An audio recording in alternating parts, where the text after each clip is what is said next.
Bismillahirrahmanirrahim. Assalamu alaikum dear aspirant. Hope so all of you are fine and doing well. My name is जिशार Ali. आज मैं आपके लिए लेके आया हूँ डॉन न्यूज़पेपर से ओपिनियन का एनालिसिस पब्लिश हुए 17 जुलाई 2024 को. ये हैं जी एडिटोरियल जो कि मैं डिस्कस कर चुका हूँ. इस वीडियो के अंदर हम ओपिनियन पे बात करेंगे. सबसे पहली जी ओपिनियन है ऑन राइटिंग. इसमें राफिया ज़करिया कहती हैं कि राइटर बनना एक वेरी जो मुश्किल काम है, ठीक है, क्योंकि इसके अंदर आपको रिजेक्शन होती है.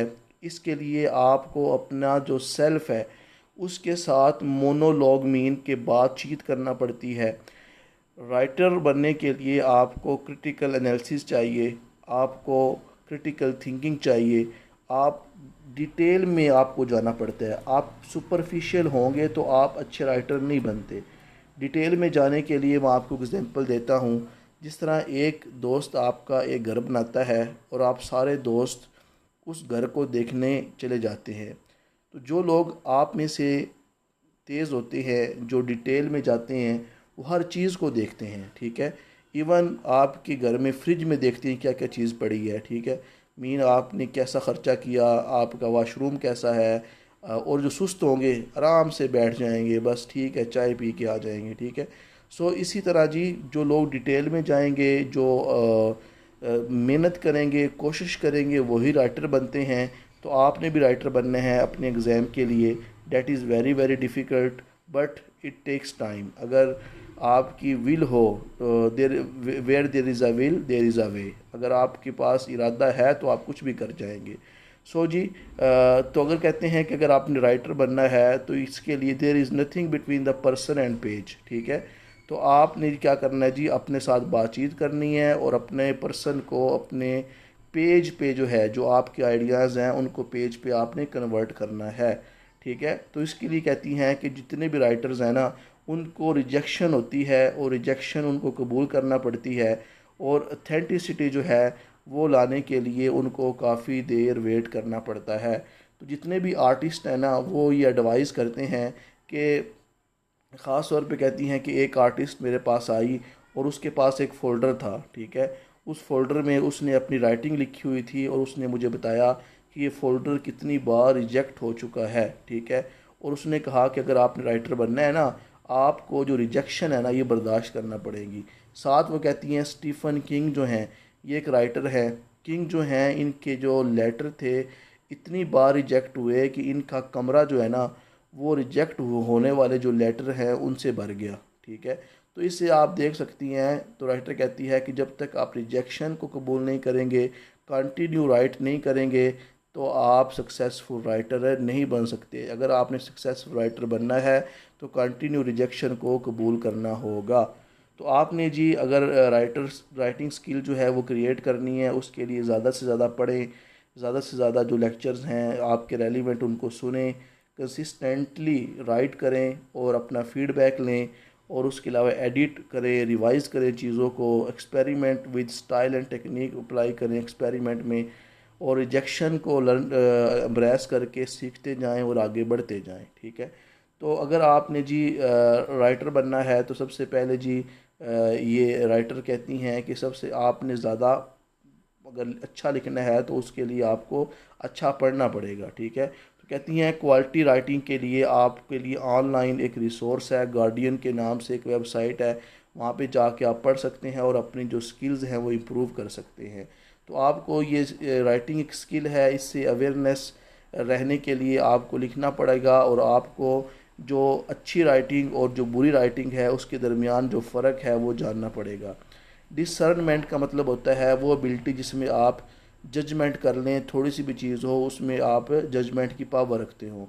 तो जब आपके अंदर ये पावर आ जाएगी गुड और बैड राइटिंग में फ़र्क करने की, तो आपके पास राइटिंग की जो स्किल है वो डेवलप होना शुरू हो जाएगी, ठीक है. राइटिंग को कहती हैं एक पर्सनल जर्नी है. इसमें आपको अपने साथ बातचीत करना पड़ती है, अपने ऊपर आपको रिफ़्लेक्शन करना पड़ता है, सेल्फ डिस्कवरी और डीप जो थिंकिंग है उसके साथ साथ आपको जी राइटिंग आती है. और उसके अलावा कहती हैं कि राइटिंग जो है अगर आपको आ जाए तो ये आपको अपना पर्सनल नरेटिव बिल्ड करने में और अपने आप को अंडरस्टैंड करने में हेल्प करती है. कार्ल जंग जो हैं, इन्होंने कहा था कि जो बंदे राइटर होते हैं ना वो अपने सब कॉन्शियस थाट को कॉन्शियस में कन्वर्ट करते हैं और इस तरह वो क्या हो जाते हैं, सेल्फ अवेयर हो जाते हैं। ठीक है। जॉन डिडोन जो है उन्होंने कहा था कि अगर आपने अपनी पर्सनल स्टोरी को बनाना है ना, इसके लिए आपको अपने माइंड की जो सेंस है उसमें कंट्रोल लाना पड़ेगा, तब जाके आपकी जो ऑथेंटिसिटी है वो बेहतर होगी। ठीक है। सो यही बस आपने कहना है कि राइटर बनने के लिए रिजेक्शन बड़ा ज़रूरी है। जो बंदा रिजेक्शन को हैंडल करेगा, एक्सेप्ट करेगा, वही राइटिंग के जर्नी में आगे निकलेगा। और इसके लिए रीडिंग करना पड़ेगी, राइटिंग करना पड़ेगी, और जो क्वालिटी ऑफ राइटिंग है वो इम्प्रूव होगी आहिस्ता आहिस्ता।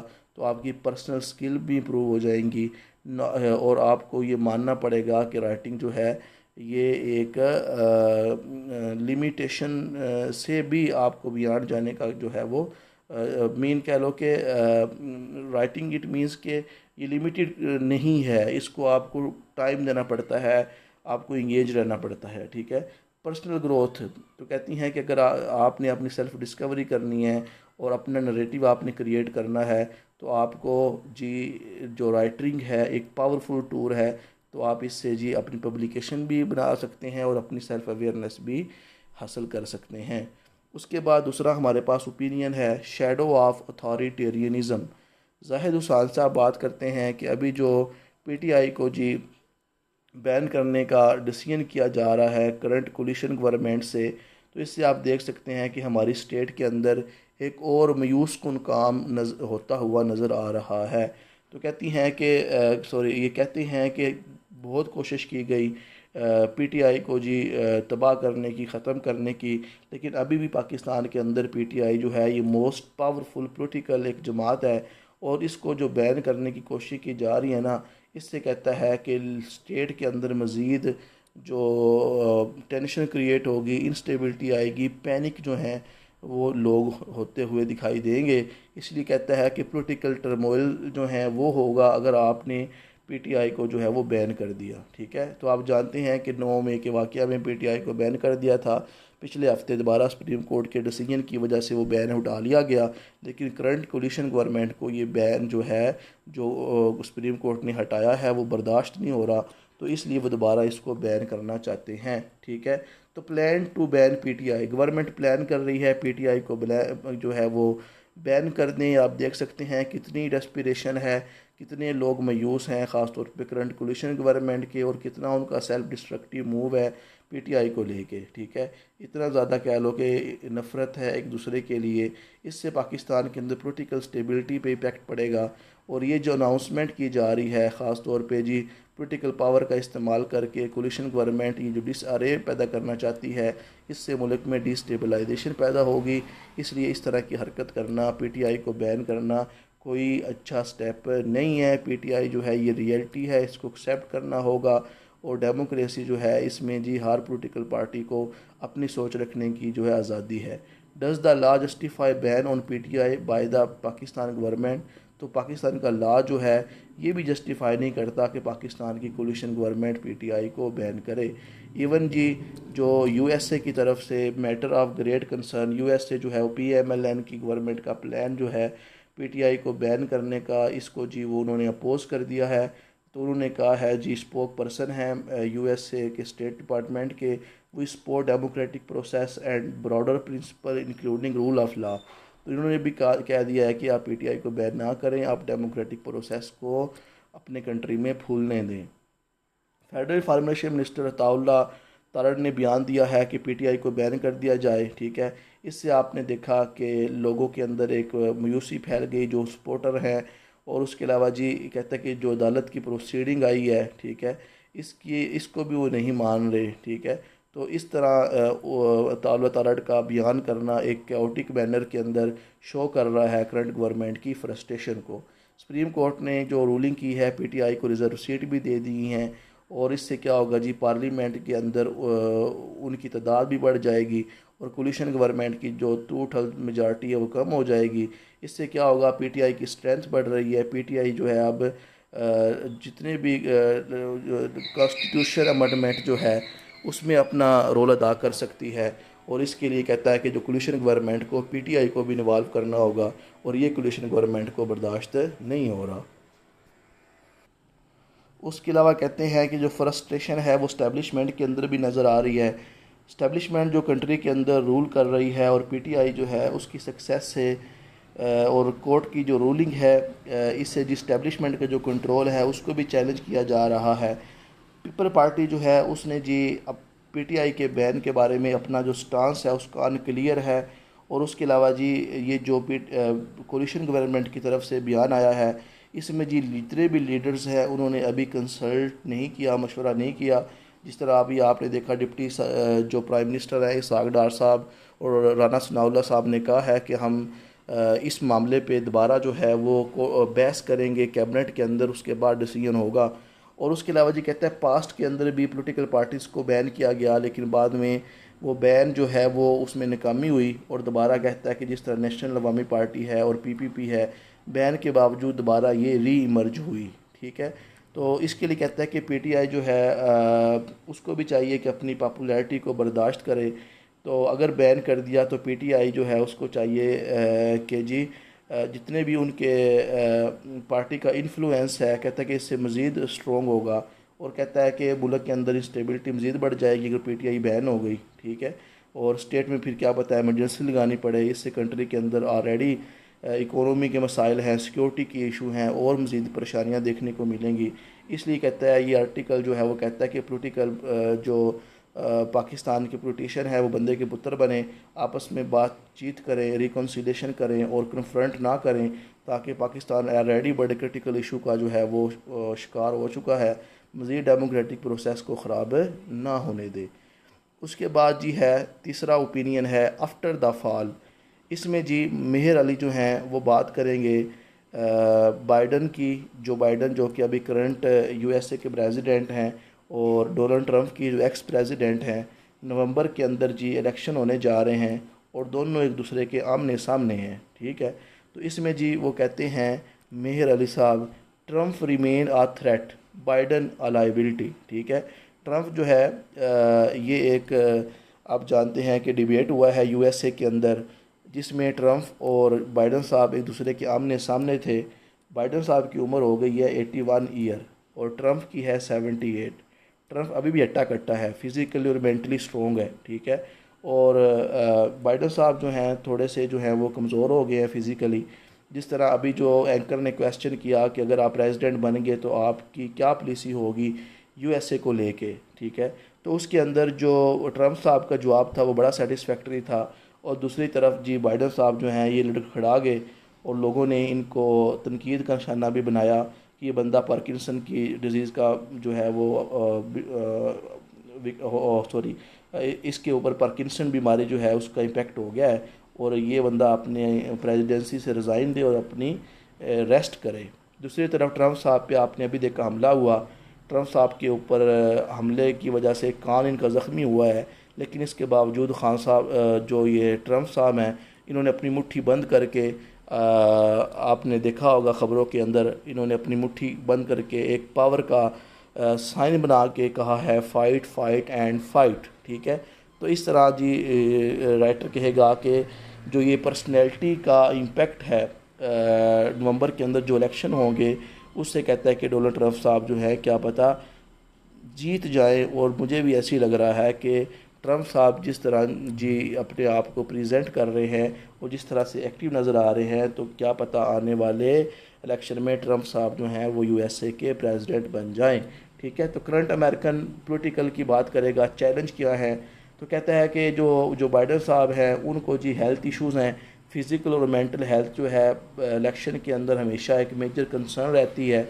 और डोनाल्ड ट्रंप साहब जो हैं उनके अपोनेंट हैं जो अपने आप को वो स्ट्रॉन्ग समझ रहे हैं। अभी जी ट्रंप साहब पे जो असैसिनेशन अटैक हुआ है जिसमें उनकी जो कान ज़ख्मी हुआ, इसके बावजूद वो फ़िज़िकल और पॉलिटिकल जो वाइटलिटी है उनकी, मतलब जो ख़ुद पसंदी है वो बाइडन की निस्बत बड़े शार्प है। ठीक है, तो इससे कहता है बाइडन साहब की जो हेल्थ डिटोरिएट हो रही है तो इसका जी ट्रंप साहब पूरा फ़ायदा उठा रहे हैं और ट्रंप साहब अपना वोट बढ़ाने के लिए आगे हैं। ठीक है, महंगाई का मसला है जी यूएसए के अंदर भी। ठीक है, गवर्नमेंट की लीडरशिप में ये सारे कहते हैं कि मोस्ट इंपॉर्टेंट इश्यूज़ हैं। यूक्रेन की जो वार है, इसराइल की वार है, उसको भी जो बाइडन साहब सही तरह से हल नहीं कर रहे, ठीक है। तो ट्रंप साहब ने कहा है कि अगर मैं आ गया यूक्रेन और इसराइल को और गज़ा का जो इशू है उसको भी हल करूँगा। तो ये सारी कहानियाँ आपने देखी होंगी, ठीक है। बाइडन की जो पोजीशन है वीक होती जा रही है। डेमोक्रेटिक पार्टी जो है वो भी बाइडन पे जो है रिलाई करती है, वो भी इसको क्रिटिसाइज़ कर रही है और कह रही है कि बाइडन साहब उतर जाओ, और जो कमाला हारिस जो कि वाइस प्रेसिडेंट हैं उनको जी आप वक्ती तौर पे प्रेसिडेंट बना दें। लेकिन कमाला हारिस की जो पोजीशन है वो इतनी स्ट्रॉन्ग नहीं है कि वो भी इलेक्शन में आके जो है वो ट्रंप साहब को फेस कर सकें। ट्रंप जो है उसका चांस है कि वो दोबारा आ जाए, ठीक है।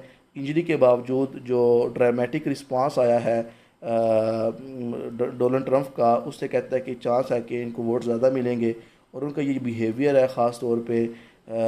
और दूसरी तरफ कहता है कि इनके जो सपोर्टर्स हैं वो भी बड़े डायनामिक हैं। कुछ लोग जो हैं वो कह रहे हैं कि ट्रंप ने जानबूझ के ड्रामा किया है, अपने ऊपर जो है वो असैसिनेशन का हमला करवाया है ताकि जी सियासत को वो खेल सकें। जस्ट यही आपने देखना है कि करंट पॉलिटिकल क्लाइमेट जो है वो जो यूएसए के अंदर है वो 1968 से मिलता जुलता हुआ नज़र आ रहा है, ठीक है। बाइडन की फॉरेन पॉलिसी पे जो है वो तनकीद की जाती है कि फॉरेन पॉलिसी जो है बाइडन की रशिया की तरफ, यूक्रेन की तरफ, फ़लस्तीन की तरफ जो है वो इतनी कामयाब नहीं हुई। बाइडन साहब जो हैं इसमें नाकाम है। तो हिस्टोरिकली लगता है ऐसे ही है कि बाइडन का कैरियर यहाँ पे रुक जाए और डोनाल्ड ट्रंप साहब जो हैं वो आगे आ जाएं, ठीक है। ये बस आपने देख लेना है। उसके बाद है जी लास्ट पे ओपिनियन है करबला ग्लिम्पसिस, ठीक है। कासिम अली जो हैं ये लिखते हैं करबला के बारे में कि करबला के अंदर जिस तरह ह्यूमैनिटेरियन क्राइसिस हुआ था, यजीदियों ने जो जुल्म किया था, ठीक है। करबला के जो 72 अफराद थे, ठीक है, वहाँ पे जो बच्चे थे उनको भी शहीद किया गया, पानी जो है वो पीने नहीं दिया गया, ठीक है। यजीद की फ़ौज जो थी उन्होंने मुहासरा कर लिया, ठीक है। तो करबला की जितनी भी यादें हैं, आप सारे जो एक मुसलमान हैं उसके रोंगटे खड़े हो जाते हैं और वो गम का इजहार करता है।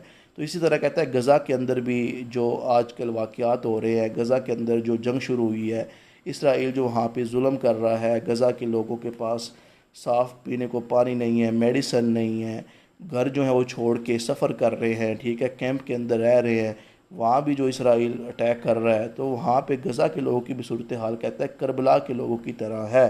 तो कहता है कि टुडे जो ट्रेजेडी है करबला की वो और गज़ा की, उसके बारे में ये एक मुवाजना करेंगे। कहते हैं करबला जो है एक इस्लामिक हिस्ट्री का बड़ा ही दर्दनाक वाक़या है, ठीक है। इससे आपने देखा कितना जुल्म किया गया, ठीक है। तो ये जो बैटल हुई इमाम हुसैन की, जिसमें सफरिंग क्रिएट हुई उनके फॉलोअर के लिए, और उसके अलावा कहता है कि जितने भी रिलीजियस लोग हैं, जितने भी मुस्लिम जिनका कॉन्शियसनेस काम करता है, वो इस बात को सुन के इमाम हुसैन के वाक़या को एक मरतबा दुख का इज़हार करते हैं। ये जो ट्रेजिडी थी करबला की, ठीक है, इसके ऊपर काफ़ी लोग खुतबे देते हैं, ठीक है। आप जानते हैं कि कुछ लोग जो हैं वो बड़ा खूबसूरत तरीके से बयान सुनाते हैं, लोग रोते भी हैं। तो इमाम हुसैन के जो सपोर्टर हैं वो भी इस चीज़ पे एम्फसाइज़ करते हैं कि तारीख़ में उन पे जुल्म किया गया। तो ये आप जानते हैं कि सफ़र हुआ, ठीक है, किस तरह उसमें जी दरिंदे जो थे यजीद के, उन्होंने इस पाक ख़ानदान पे जो है वो जुल्म किया, ठीक है। ये सारी कहानी आप जो हैं वो पढ़ें, इस्लामिक जो ऑथेंटिक वैल्यू किताब हैं उसे आप देखें, ठीक है। तो इसी तरह कहता है कि ये जो करबला जो है उसकी तरफ कुछ लोग जो हैं 40 डेज़ जिस तरह अपनी अपनी हर बंदे की है वो 40 दिन पैदल चल के आते हैं, जिस तरह करबला जो है वाक़या हुआ था उसकी याद में वो जाते हैं। और आप जानते हैं कि दो ख़ानदान थे, एक जो उमैया ख़ानदान है और एक हाशमी ख़ानदान, ठीक है। तो इमाम जो माविया जो थे उनसे जब हुकूमत गई यजीद की तरफ, वहाँ पे जाके आपको पता है कि ये मसाइल जो है पैदा हुए थे, ठीक है। तो ये कहानी आपने देख लेनी है। खिलाफत जो है वो यजीद की तरफ गई तो वो बागी हो गया, उसने गलत इस्तेमाल किया पावर का। कहते हैं गज़ा के अंदर भी यही सूरत हाल है, वहाँ पे जुल्म हो रहा है, लोग अपना घर छोड़ के मूव कर रहे हैं, हॉस्पिटलों पे अटैक हो रहा है, लोगों के लिए जो है खाना नहीं है, कहत की सूरत हाल है। तो यही वही सूरत हाल करबला की गज़ा के अंदर पैदा हो रही है। तो उसके अलावा कहता है गज़ा के अंदर जो एट्रोसिटीज़ हैं वो 7 अक्टूबर 2023 से स्टार्ट है, ठीक है। ये उसी तरह है जिस तरह यजीद की फ़ोर्स ने करबला के ऊपर जुल्म किया था। दोनों इवेंट्स जो हैं इससे ह्यूमन की सफरिंग पैदा हुई, ठीक है। और इससे आप कहता है कि आप देख सकते हैं कि प्रोटेक्शन के लिए जो है कोई काम नहीं किया गया। दोनों जो वाक़या हुए हैं और एक जो भी हो रहा है, लाई कहता है कि इमाम हुसैन के जो कैंप थे, उसके अलावा जिस तरह वहाँ पे पानी को रोक दिया गया था, इसी तरह गज़ा के जो कैंप हैं वहाँ पे खाना नहीं है, स्टारवेशन है, वहाँ पे उनको रास्ते जो है उनके रोक दिए गए हैं। तो गज़ा की सिचुएशन कहता है कि इसी तरह से है जिस तरह एक ओपन एयर प्रिजन हो और वहाँ पे ह्यूमनिटेरियन जो है क्राइसिस बढ़ता जा रहा है। ठीक है। उसके अलावा कहते हैं करबला के अंदर जो वुमेन और चिल्ड्रन है, prophet peace be upon him की फैमिली, उनके साथ बड़ा ब्रूटल ट्रीटमेंट किया गया। और यही सफरिंग कहता है कि नफ्सा नफसी का आलम हमें गज़ा के अंदर नज़र आ रहा है। वुमेन और चिल्ड्रन जो गज़ा के अंदर है उनको भी हार्डशिप फेस करना पड़ रही है, माल न्यूट्रिशन है, हेल्थ प्रॉब्लम क्रिएट हो रही हैं। न्यूयॉर्क टाइम जो है उसने ये हाईलाइट भी किया है कि प्रेग्नेंट जो वुमेन और चिल्ड्रन हैं वो सीवियरली इफ़ेक्ट हो रहे हैं इस जंग से। ठीक है।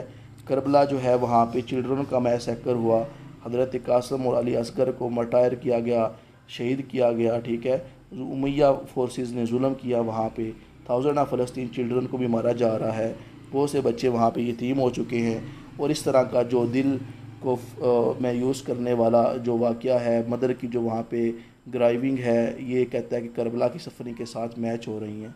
इंटरनेशनल जो इनडिफरेंस, पूरी दुनिया को फ़र्क ही नहीं पड़ रहा। जिस तरह करबला का वाक़या हुआ था लोग साइलेंस थे, इसी तरह गज़ा के क्राइसिस पे भी दुनिया का रिस्पांस मुझे नज़र है नहीं आ रहा। ठीक है। कहते हैं इतनी सफरिंग के बावजूद मैं गज़ा के लोगों को इनकरेज करता हूँ कि वो इमाम हुसैन की एग्जाम्पल से देखें कि वो डिग्निटी के आगे झुके नहीं। ठीक है।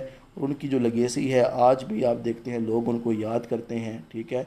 उनकी स्ट्रेंथ से इंस्पायरेशन लेते हैं। तो गज़ा के लोग भी इमाम हुसैन के वाक़या से हौसला लें। ठीक है। तो जस्ट ये आपने देख लेना है कि जो करबला के अंदर वाक़या है, इसी तरह का जुल्म गज़ा के अंदर हो रहा है और गज़ा के अंदर जो सफरिंग है ये बढ़ती जा रही है।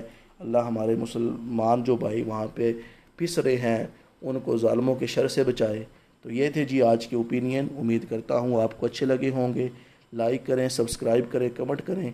मिलते हैं जी नेक्स्ट लेक्चर में। दुआओं में याद रखिएगा। अल्लाह हाफिज़।